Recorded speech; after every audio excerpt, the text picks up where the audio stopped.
करता करे न कर सके शिव करे सो होय, 3 लोक नो खंड में शिव से बड़ा न कोई। भक्ति श्रद्धा અને આસ્થાનું મહાપર્વ એટલે મહાશિવરાત્રિ। અને મહાશિવરાત્રિના મહાત્મ્ય વિશે આમ તો મારે કંઈ કહેવાનું ન હોય। આપણે કણકણમાં શિવને જોતા હોય એવા દેશમાં આપણે વસીએ છીએ, તો મહાશિવરાત્રિ વિશે મારે કંઈ ખાસ કહેવાનું તો હોય નહીં। પણ જ્યારે આવું પાવન પર્વ આવતું હોય અને એની ઉજવણી આપણે કરતા હોય તો થોડોક એવો ઉલ્લાસ હોય આપણી અંદર કે આપણે એ ઉજવણીને બતાવીએ બધાને। તો એવા જ ઉલ્લાસ આજે આર્યેશ્વર મહાદેવના આંગણે છે। આપને ખબર છે કે થોડાક ટાઈમ પહેલાં જ રામ મહોત્સવની ખૂબ ભવ્યાતિ ભવ્ય ઉત્સાહ, ઉમંગ અને આનંદ સાથે આપણે અહીંયા આર્યેશ્વર મહાદેવના મંદિરે જ ઉજવણી કરેલી। અને એવા જ ઉત્સવની ઉજવણી આપણે મહાશિવરાત્રિ નિમિત્તે આ વખતે અહીંયા ફરીવાર કરવાની છે આર્યેશ્વર મહાદેવના મંદિરે। અને આ વખતે શિવરાત્રિ છે એ ખાસ 3 દુર્લભ સંયોગો સાથે આવી છે કે 300 વર્ષ પછી આવો સંયોગ યોજાવાનો છે કે જેમાં સર્વાર્થ સિદ્ધિ યોગ, શિવ યોગ અને શ્રવણ યોગ અને સિદ્ધિ યોગ, આ બધા યોગો આ દિવસે ખાસ જોડાવાના છે। તો આ શિવરાત્રિનું મહત્વ વધારે વધી જાય છે। શિવરાત્રિની આમ તો આપણે એને મહાશિવરાત્રિ કહેવાય, કારણ કે મહાદેવની સાથે જે કાંઈ જોડાઈ જાય એ મહા જ બની જાય। તો આવો જાણીએ કે મહાશિવરાત્રિ નિમિત્તે આર્યેશ્વર મહાદેવના મંદિરે આજુબાજુમાં જે વસવાટ કરતું જે ગોપી મંડળ છે, એની જે મહિલાઓ છે, એના આજુબાજુના જે કાર્યકરો છે, એમના સાથ સહયોગથી કેવી તૈયારી થઈ રહી છે, તો ચાલો જોઈએ। શ્રી સૌરાષ્ટ્રે સોમનાથમ ચ શ્રી શૈલે મલ્લિકાર્જુનમ ઉજ્જૈન્યામ મહાઓંકાર મમલેશ્વરમ પરલ્યા બૈજનાથમ ચ ડાકિન્યમ ભીમશંકરમ સેતુબંધેતુ રામેશ નાગેશ દારુકાવને વારાણસ્યા તુ વિશ્વેશમ ત્રંબકમ ગૌતમી તટે હિમાલયે તુ કેદારમ ધૃષ્ણેશ્વમ શિવાલયે એતાની દ્વાદશ જ્યોતિર્લિંગાની સાયં પ્રાતઃ પઠેન્તર સપ્ત જન્મકૃત પાપમ સ્મરણેન વિનશ્યતિ। 12 જ્યોતિર્લિંગનો મહાત્મ્ય બતાવતો આ શ્લોક અહીંયા ખરેખર ચરિતાર્થ થતો હોય ને એવું લાગે છે। આપણી નજર સામે જ 12 જ્યોતિર્લિંગ છે, તો એમના દર્શન આપણે કેટલા અદ્ભુત લાગે એ કદાચ હું કહી ન શકું શબ્દોમાં, એવું લાગે। અને આ 12 જ્યોતિર્લિંગ જેમણે બનાવ્યા છે પોતાના હાથથી, એમનો થોડોક પરિચય આપું, હમણાં બતાવું હું તમને। કલા ક્યારેય વખાણની મોહતાજ આમ તો હોતી નથી, પણ જ્યારે કોઈ પણ કળા હોય અને એમાં ઈશ્વર પ્રત્યેની આસ્થા અને શ્રદ્ધા ભળે, આપણો વિશ્વાસ ભળે, ત્યારે એ અદ્ભુત ભક્તિના સંયોગમાં રચાઈ જતી હોય છે। એ પણ સત્ય છે। તો એ જ વસ્તુને સત્ય કરીને બતાવી છે આપણે રસીલાબેન દેસાઈએ, જે 12 જ્યોતિર્લિંગ છે એમનું જે નિર્માણ છે, જે બનાવ્યા છે, એ રસીલાબેને બનાવ્યા છે। અને રસીલાબેનની એક ખાસ વાત કહી દઉં કે એમની પોતાની ઘરે જે મંદિર છે એમાં પણ એ પોતે રેગ્યુલર પાર્થેશ્વર મહાદેવના લિંગ બનાવે છે અને રોજ એમની પૂજા કરે છે। તો આપણે ખૂબ ખૂબ એમને ધન્યવાદ દેવા જોઈએ કે આટલા સુંદર શિવલિંગનું એમને જે નિર્માણ કર્યું છે। રસીલાબેન, કેટલા ટાઈમ છે તમારા ઘરે પાર્થેશ્વર મહાદેવ બનાવો છો? પાર્થેશ્વર મહાદેવ તો હું 20 વર્ષથી બનાવું છું। ઓકે, રોજે હું 3 શિવલિંગ બનાવું છું, નાની નાની। હા, 3 શિવલિંગ બનાવું અને એની પૂજા કરું અને પછી 12 વાગે કે 2 વાગે એનું વિસર્જન કરું। ઓકે, રોજે? રોજ જે કાયમી। અને મારા દીવામાં તમે એમ કહું ને કે ઘણીવાર મને એવું થાય કે ભગવાન, હું આટલી સરસ શિવલિંગ બનાવું છું, મને નથી ખબર, આ તો તારી કૃપા વગર કાંઈ નથી થતું એમ। પણ મને ઘણીવાર એમ થાય કે તું આમાં હાજર હઈશ કે નહીં હોય, ત્યારે એનો દીવો કરું ને ત્યારે એને દીવાની અંદર એકવાર મને એને કહી દીધું જો કે હું અહીંયા બેઠો છું। શિવલિંગ બનીને આવી ગયા, માટીની શિવલિંગ, એટલે તમને સાક્ષાત્કાર કરાવી દીધો એમ ને? હા। અને આજે તો હું આ પાર્થેશ્વર શિવલિંગ બનાવું છું પૂજા માટેની, મંદિર માટેની, પણ કાલે મારી ઘરે બનાવીને ત્યારે મેં દીવો કર્યો ને ત્યારે જ્યારે આમ પર્વતની અંદર જ્યારે ભગવાન સાક્ષાત બનીને આવ્યા હતા ને, બ્રહ્મા વિષ્ણુને પહેલા જ દર્શન દીધા હતા ને, ત્યારે એ જ શિવલિંગ એવી જ રીતના મારા જોતમાં આવી છે।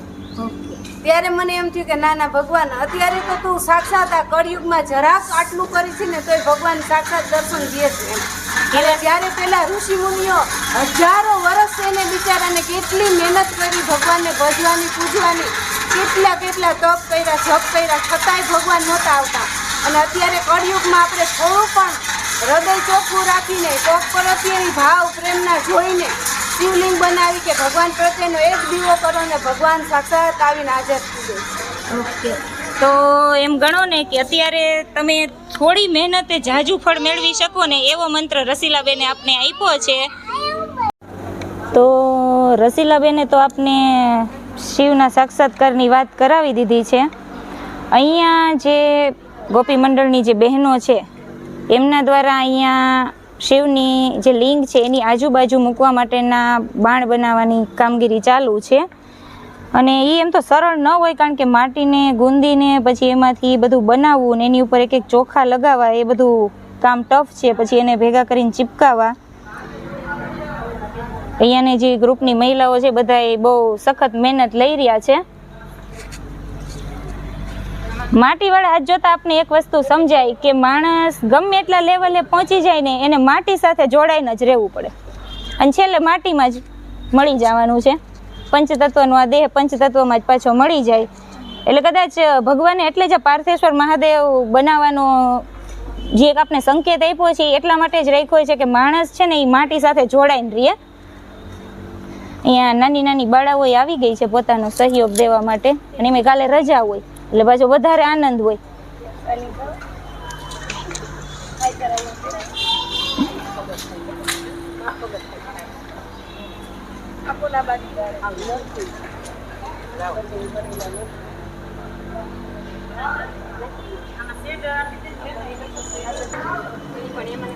માટીમાંથી આ જે વસ્તુ બની રહી છે ને એને કહેવાય બાણ.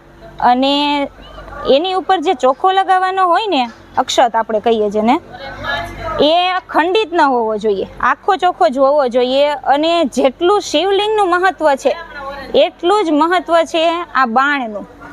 તો ગણો ને મહાદેવ સાથે જો કે જે પણ વસ્તુ જોડાયેલી હોય મહાદેવ એને મહાન જ બનાવી દે, આપને ખબર જ છે.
શિવલિંગ બની ગયા છે, બાણ બની રહ્યા છે, ને સાથે સાથે આપણે અહીંયા શિવલિંગની રંગોળી પણ બની રહી છે.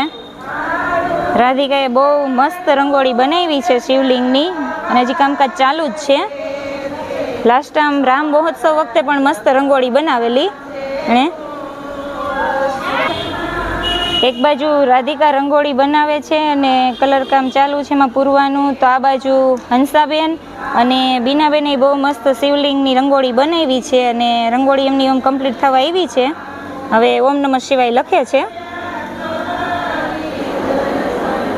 એટલે આપણે આમ થાય કે ના, ભક્તોમાં કોઈ પણ ધાર્મિક ઉત્સવને લઈને કેટલો ઉત્સાહ હોય છે. આપણે રામ મહોત્સવ વખતે અહીંનો બધા ભક્તોનો ઉત્સાહ જોયેલો જ, અને આપણે દેખાય છે કે આ મહાશિવરાત્રિ નિમિત્તે પણ ભક્તોમાં કેટલો બધો ઉત્સાહ છે.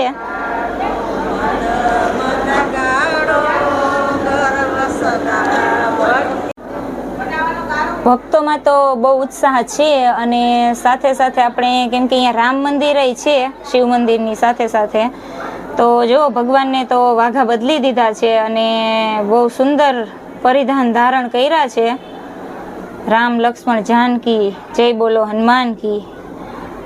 નટખટ કાનુડાની સરસ મુગટ પહેરાવ્યો છે, સુંદર વસ્ત્રો પરિધાન કરાવ્યા છે. બાણ બનાવવાની કામગીરી ઓલમોસ્ટ પૂરી થઈ ગઈ છે અને હવે તૈયારી થઈ છે અહીંયા આપણે જે 12 જ્યોતિર્લિંગ અહીંયા પ્રસ્થાપિત કરવાના છે એ માટેની બધા બહુ જહેમત લઈ રહ્યા છે.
तत्सवितुर्वरेण्यं भर्गो देवस्य धीमहि धियो न प्रचोदयात्।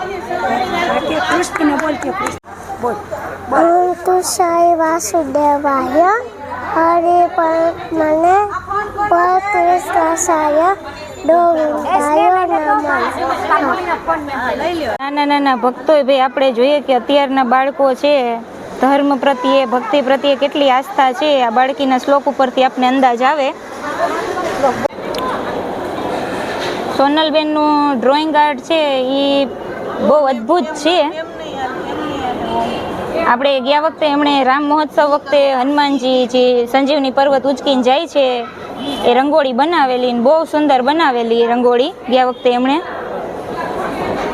જોકે દરેક ભક્તો પોતપોતાની રીતે ખૂબ સેવાકીય કાર્ય કરી રહ્યા છે અહીંયા અને ખૂબ ઉત્સુક છે. તમે જોવો કે હવે આ ડમરું ને ત્રિશૂળ કેવું સુંદર દેખાય છે.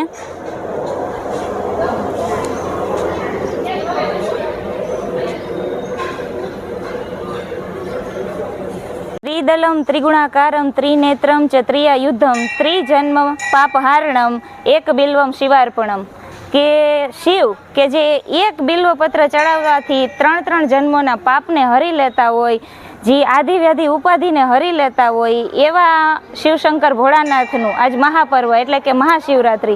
તો એ નિમિત્તે આપણે આર્યેશ્વર મહાદેવના મંદિરે જે 12 જ્યોતિર્લિંગ બનાવી છે આપણે રસીલાબેન દેસાઈ દ્વારા, અને એમને પ્રસ્થાપિત કર્યા છે. સાથે સાથે જે બાણ બનાવ્યા હતા એમાંથી ડમરું બનાવ્યું છે, ઓમ બનાવ્યું છે અને ત્રિશૂળ બનાવ્યું છે, અને શિવ પાર્વતીની મૂર્તિ પણ આપણે અહીંયા સ્થાપિત કરી છે. તો આવો સુંદર જે લાવો છે અને આજુબાજુના ભાવિક ભક્તોના સાથ સહકારથી બહુ સુંદર રીતે આજે મહાશિવરાત્રિનું આયોજન કરવામાં આવ્યું છે. તો આગળની ઉજવણી પણ આપણે જોઈએ.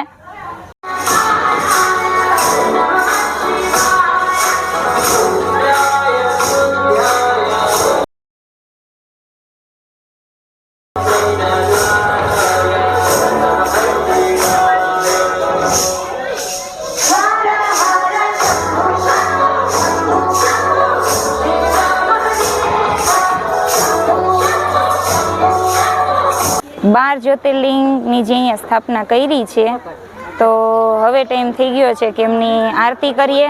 અને બધા જે ભક્તો છે એ તૈયાર થઈ ગયા છે, આરતીની થાળી લઈ દીપ પ્રગટાવી દીધા છે.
બોલો ભોળાનાથની જય.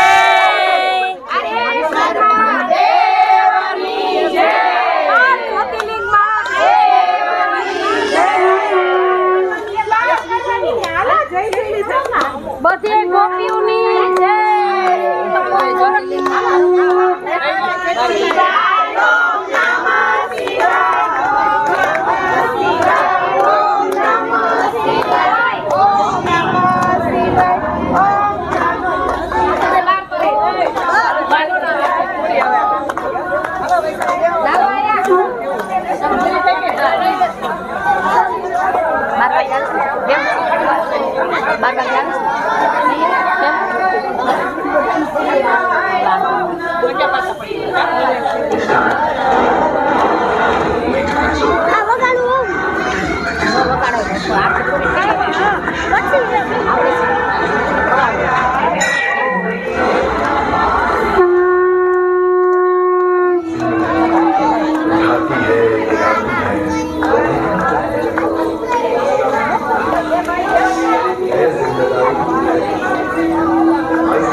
Zimbabwe.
આર્યેશ્વર મહાદેવ, જય સિયારામ, હર હર મહાદેવ.